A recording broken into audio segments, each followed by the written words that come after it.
This is definitely a bit of a hot take, but I actually think doing your best is probably not the best thing to try for in a performance. So let me explain a little bit by what I mean with this, because I certainly don't mean that you shouldn't be trying in the performance or you should do the opposite of that and try bad. But doing your best actually has a lot of detrimental effects when it comes to performing. And there's a few different ways that I want to break this down. First, I want to start from kind of the brain science perspective of this.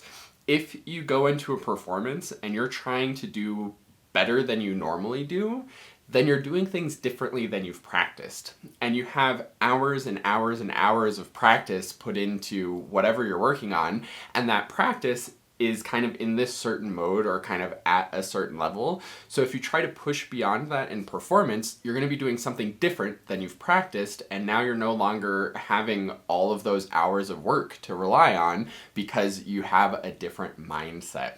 The kind of science and literature behind this is around the idea of orienting selective attention. So if you want to explore that more deeply, you absolutely can. But basically the idea is we need to pay attention to what's going to be valuable for us to pay attention in the moment of the performance. And what will be the most valuable, what we should orient our selective attention towards, is what we've been doing in practice. So if you've been playing at a certain tempo in practice and think, oh, I'm going to have a little extra performance nerve so I can play a little bit faster in the performance, and then you go to the performance and you're like, okay, like adrenaline, take over and let me go a little bit faster than normal, you're going to be thinking first about the adrenaline and trying to play better and faster than you have before, and you're not going to be cueing those same memories of what was happening in your practicing, so you won't have that connection to all of that motor movement and long-term memory that's in there that you spent those hours getting in there in practice. So hopefully that makes sense why trying to push beyond your comfort zones is not a good thing to do in performance from the kind of orienting selective attention side of things, because the second you think about something different than what you've been thinking in practice, then you're not going to have as good of access to all of that stuff that you worked in there in practice. This is also why when you're performing and you have those thoughts of like, oh, I wonder what the audience is thinking of me, or like, oh, does my shirt look okay? Or you're having any of those kind of distracted thoughts that are different from what you were thinking in practice. That's when the problems happen, because you're no longer orienting your attention towards whatever you were orienting it towards in practice. So from that mindset side and the kind of psychological side of things, if you can keep your attention focused on whatever it was focused on in practice, then you're going to be in good shape. My little tip I'll give you for how to actually do this is it's all about the rhythm for me personally. And I think the rhythm is probably the easiest thing to keep the selective attention oriented, because with rhythm, it's something that in practice, it's very easy to think about the rhythm. You're probably practicing with a metronome and connecting to the beat there, so that's very easy. And then in performance, it's something that can continuously keep you engaged. If you're thinking about kind of the quality of sound, that's something that's so kind of static and changing from note to note also, but it's something that has that continuity where it takes energy and effort to stay focused on just the quality of sound. If you're thinking about kind of how the music goes and hearing the phrase and hearing the dynamics, like what happens if you're not actively crescendoing or focusing on that crescendo, there's time in the music and kind of passages that go by that might not have a lot of dynamic action. And sure, you could still be focusing on the phrasing and stuff like that, but again, it's a little abstract and it's a little inconsistent, so it's hard for that to kind of keep your mind engaged. Whereas rhythm is like every single beat. It's kind of drawing your attention back in with every single beat that you're connecting to, so it's a great way to keep that selective attention oriented towards what you're working on, and it's a thing that you're consistently doing in practice and then can consistently do in performance. Now, the other side of this that I think is really helpful to think about as far as like doing your best on the performance, also keep everything you're playing kind of within the comfortable limits. Later this month, I'm performing the Artie Shaw Concerto, and it has this kind of infamous gliss from the altissimo G up to the super altissimo high C. And that's a gliss where it's really tricky to get the smooth gliss and also get the voicing that you need to get the high C to come out. So it's very often that it's like a nice G and then we start glissing and then that C drops down a partial and it's really unsatisfying because you gliss from G to like a slightly sharp G.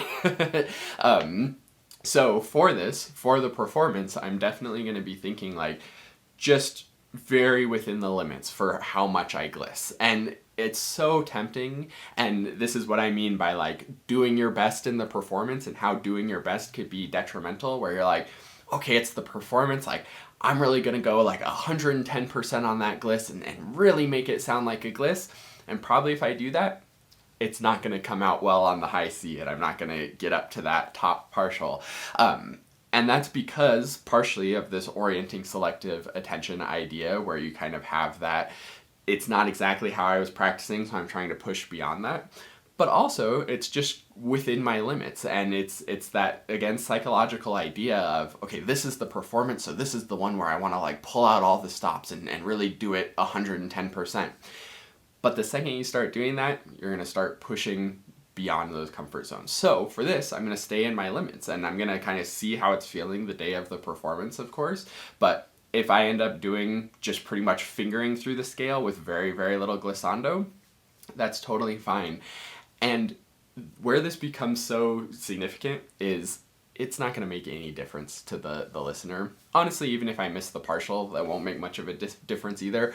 But that's more of a noticeable mistake to the average listener than getting more glissando. And I think this happens a lot where we push for like, oh, I'm going to go 10% faster, or I'm going to go 10% more glissando, or I'm going to try to do 10% more dynamic contrast. And once we push to that 110%, we maybe get some of those 10% improvements, but those small improvements that we're trying to push to be like the very, very, very best, those are barely noticed by the listener, and they run the risk of causing issues that are more noticeable. You go 10% faster or even 2% faster, and it's more possible that you're going to fall off the rails or it's going to get mushy and unclean.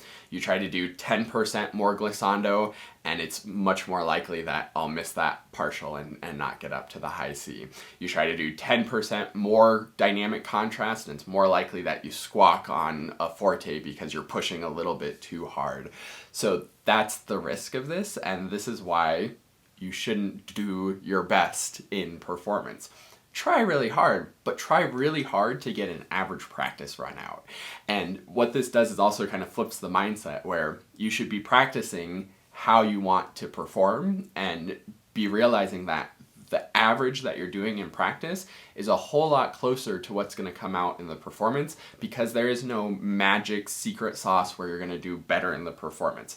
There's a little bit of research into like peak performance, and with that adrenaline you can kind of get into a sweet spot where maybe you do a little bit better, but you can't rely on perfect adrenaline levels and peak performance, and you need your average practice run to be really solid, really kind of performance presentable. And if you're doing more practice runs in performance mode in a kind of presentable state of like, if this was the performance, I would be happy with how that went, then you'll develop more muscle memory for that. That'll get encoded into your brain. You'll have those kind of memory pathways to cue into as you're doing the performance to keep that selective attention oriented, and you'll have more success in your performances. So this is a long-winded way of saying doing your best in the performance probably isn't helping you that much, and instead you should aim for doing your average in a performance. And if you're only expecting average in the performance, then you're going to be much more satisfied at the end of the performance as well. So let me know in the comments if you have any thoughts or questions about this. Thanks so much for watching this video, and I look forward to seeing you in another one.